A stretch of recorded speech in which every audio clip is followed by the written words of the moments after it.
Officials in San Antonio, Texas have decided to fire a school police official by the name of Joshua Kehm, who was caught in a viral video online body slamming a middle school student at Rhodes Middle School. For those of you who forgot about this story, we did originally cover it, and we do have the video in question. I just want to give you a warning before I show it because it is graphic and difficult to watch. Janissa, chill!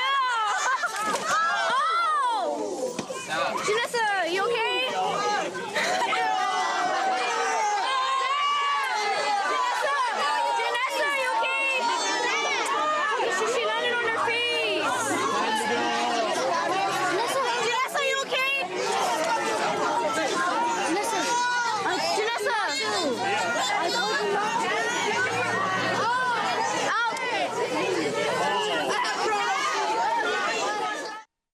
All right, so oftentimes when we do these stories, there's usually no justice or no real consequences for the officer in question. But apparently an investigation did take place and authorities decided that, yeah, maybe it's not a good idea to employ this guy as a school police official. Pedro Martinez, who's a San Antonio Independent School District superintendent, says the following. We understand that situations can sometimes escalate to the point of requiring a physical response. However, in this situation, we believe that the extent of the response was absolutely unwarranted. Additionally, the officer's report was inconsistent with the video, and it was also delayed, which is not in accordance with the general operating procedures of the police department.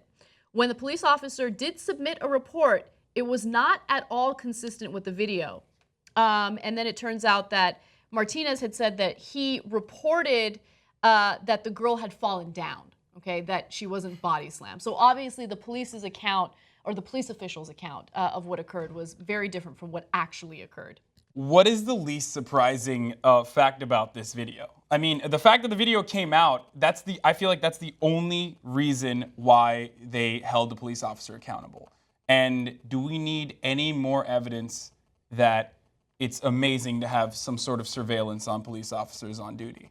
Yeah. Because things like this come out all the time. It's the benefit of kids having camera phones these days, because you have to hold officials accountable. And these girls probably didn't, or whoever was filming, we don't know if they were girls or guys, I don't think it really matters, but whoever these kids were that were filming, they probably didn't realize the implications of just having video evidence. Because otherwise, if this had been 10 years earlier, I believe, I can speculate, I think they would have believed the report. The officer said she fell down, you don't believe those kids, look, I'm the official here. And so I think it's great that this was caught on video so that he's now responsible. He has to answer to what he did. Yeah. He can't, there's no way to lie around it. And the second thing that, really upsets me is, like, what compels someone to body slam a 12-year-old girl?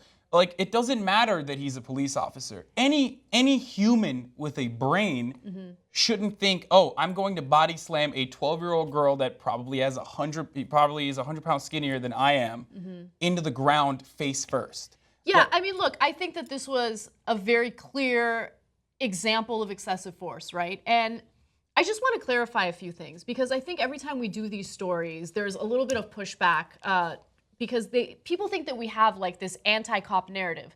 It's not an anti-cop narrative. It's about holding people who are paid by our tax money accountable for their actions, right? We're not supposed to live in a police state. We're not supposed to live in a country where it's illegal to say something disrespectful to an officer, right?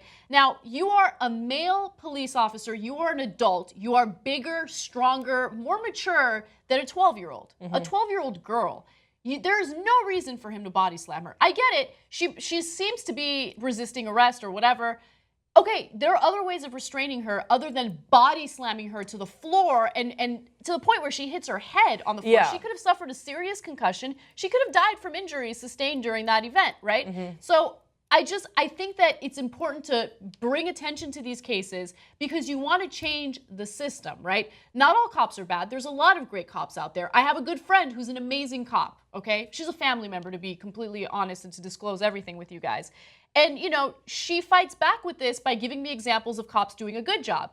Yeah, you're paid to do a good job, just like how we are paid to do a good job. I don't sit here and go after people who criticize other journalists for not doing a good job. If someone's not doing a good job, they deserve to get called out on it. For some reason, cops are the only people where if there is someone who's not doing something And a right, banker. or if someone is using excessive force, we're not allowed to criticize them, right? All cops will take that personally. No, but you have some members of your department and departments throughout the country where they're not doing the right thing. And so they need to be called out on it, and you shouldn't protect them. It's because it's an incredibly tense situation to be a police officer. So I kind of do get the other side of this argument. Because when you're a police officer, every day in the line of duty, because of your job, you're surrounded by danger. I get and it. you need to enforce some sort of authority. And I've actually written a research paper on this in college where, I mean, the use of authority for police officers is one of the most important tools because that authority will allow them to enforce the law and make sure that it doesn't get escalate to a situation where guns are involved. Yeah, and Hasan, Now- I think you just really quickly, I think you hit a good point about tools. You know, because this officer showed that he was unable to use those tools correctly, and that's the problem. Yeah. You know, but I hear what both of you are saying as far as, you know, they need to be able to control a situation as it escalates. And she was resisting a little bit. We don't really know specifically what was 12 going on. years old, She's though. 12 years old, exactly. But if the officer cannot control that situation in a way that is responsible, then he should not be in that position. That should not be his job if his response is to body slam a 12-year-old girl. Exactly. And Because this person, look, the severity of this situation is so important. This person has a gun in a middle school. Yeah. If he is enacting this kind of decision making in a middle school and he has a gun in a middle school, like what kind of other? I mean, I'm glad that this was caught on camera. I'm glad that he is hopefully going to face maybe criminal charges. Probably not going to happen, but regardless, I'm glad that he's out of a job. But what could this have escalated to with a gun in his hand, with so much power? I know, and look, we know what it could have escalated to. We cover those stories on a regular basis where unarmed individuals get shot and killed, where a 12-year-old like Tamir Rice can be at a park playing with a toy gun and a cop shows up within 2 seconds and shoots him within 2 seconds of showing up. From the car, right? From the From cop the car, exactly. And so for the cops who watch our show and who get upset because we highlight stories like this and you want us to highlight stories of cops doing a good job, we get it. There's lots of cops doing a good job. That's not a news story because cops are supposed to do a good job, okay? Just keep it at 100. Like, I love when these anecdotal examples are sent to me and it's like, oh, look at this cop. Look at the restraint that he's showing. Good. There should be restraint. That's your fucking job, okay? So when we have stories of someone body slamming a 12-year-old or we have stories of a 12-year-old getting shot and killed within 2 seconds of a cop showing up, if that offends you, I'm sorry that offends you. But you should be more offended at the fact that there are innocent people dying by the hands of police officials right now.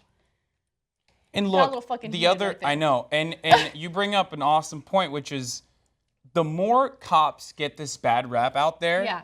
the more there's going to be more tension, and it's going to lead to their job being harder Yeah. when they're trying to, enforce the law. So it is a duty of police officers to out these other individuals and Weed them out. possibly, and try to self-enforce within the police community. That's exactly right. Look, here's the thing.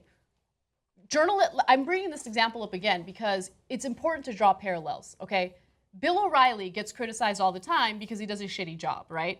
I'm not gonna come on this show and be like, how dare you? Look at all these journalists doing a great job. No, there are some journalists that do a shitty job and journalists that do a great job, right? So I'm not gonna sit here and defend people that are doing a shitty job. I don't understand this whole brotherhood thing within the police force. I get it. You guys have one of the most challenging jobs in the world. You're in a dangerous situation more times than anyone else is going to have to deal with, right? But that's a decision you made for yourself. And you are applauded and you are celebrated. But at the same time, when there's a virus within that system, it's not just our responsibility. It's your responsibility as well to call out that virus and try to solve it.